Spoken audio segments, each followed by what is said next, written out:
Le JT de la foire va se passer aujourd'hui sur 2 roues, voire même 3, grâce à cet engin un petit peu hybride. Alors moi, je ne suis pas un grand spécialiste du 2 roues, encore moins du 3 roues, donc je vais laisser la place à Pascal de la Scooteria, Pascal qui va nous expliquer un petit peu en quoi cet engin est particulier. Ça fait quelques années que ces scooters un peu hybrides apparaissent sur le marché. Alors c'est absolument une révolution en soi puisque c'est 3 roues sur 2 en fait et c'est surtout un 400 cm3 qui peut se conduire avec un simple permis voiture. Donc tout le monde peut le conduire. Alors bien sûr sécurité avant tout puisqu'il y a 3 freins à disque et puis surtout c'est un 400 avec un coffre immense, un système de freinage couplé au pied et je vous propose de faire une petite démonstration éventuellement.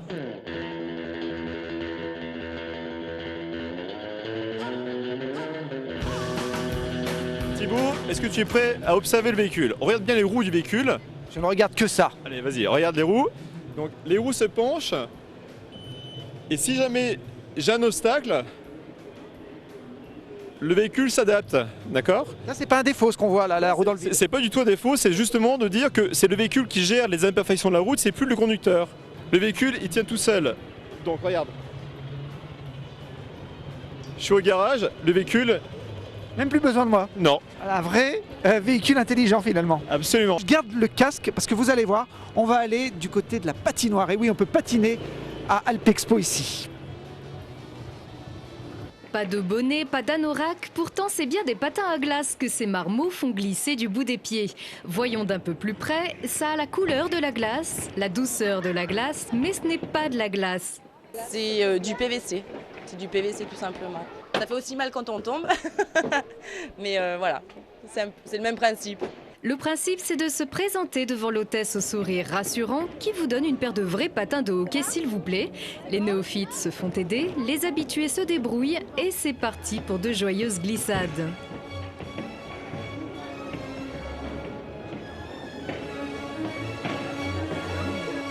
Malgré les chutes, l'animation cartonne. Certains ont assuré leur baptême. C'est bien, c'est la première fois. Et d'autres pros de la glisse ont testé la formule un peu déboussolée. Non, pas du tout pareil. Là, ça glisse et puis ça fait pas les mêmes sensations. Et pour renouveler l'opération, ils sauront qu'il n'y a qu'une route à traverser.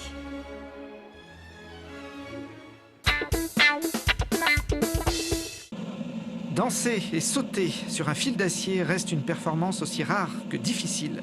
Le Cupin Rodriguez fait encore mieux en transposant ce travail sur une corde de chanvre. Cet artiste de cirque, reconnu mondialement, étonnera par des évolutions délicates, compliquées, par des saltos arrière et avant, avec la légèreté d'un danseur de salsa.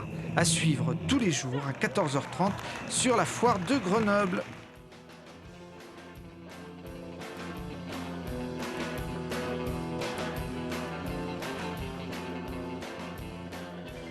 Non, je n'ai pas rapetissé pendant le reportage, je suis simplement juché sur la plus grande chaise bébé du monde. Il y a 112 objets comme ça, géants, exposés pendant la foire de Grenoble. Il a fallu 6 camions remorques pour amener tout ça à Alpexpo. Alors chaque soir, on va vous faire découvrir l'histoire d'un de ces objets géants. On passe à la raquette. Alors là, nous avons une raquette qui est exceptionnelle car vous voyez qu'elle est conséquente en même temps, d'un poids de 460 kg. Elle fait 6,50 m de longueur. Bien évidemment, la force de frappe est inouïe puisqu'on pourrait envoyer une balle à plus de 150 km/h.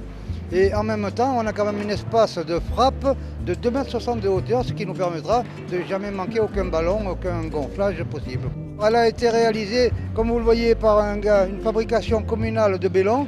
C'est une organisation qui, toutes les années, organise un festival des records et qui nous permet de profiter, nous, en tant que collectionneurs, puisqu'ils se retrouvent avec des collections inouïes de records entreposés et qui nous les revendent à nous, bien évidemment, ce qui permet de le faire visiter à travers toute la France aux gens.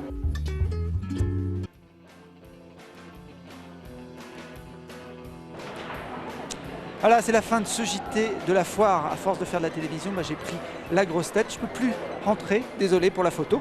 Alors je laisse la parole à Lucille Dailly qu'on retrouve sur le Cap Info.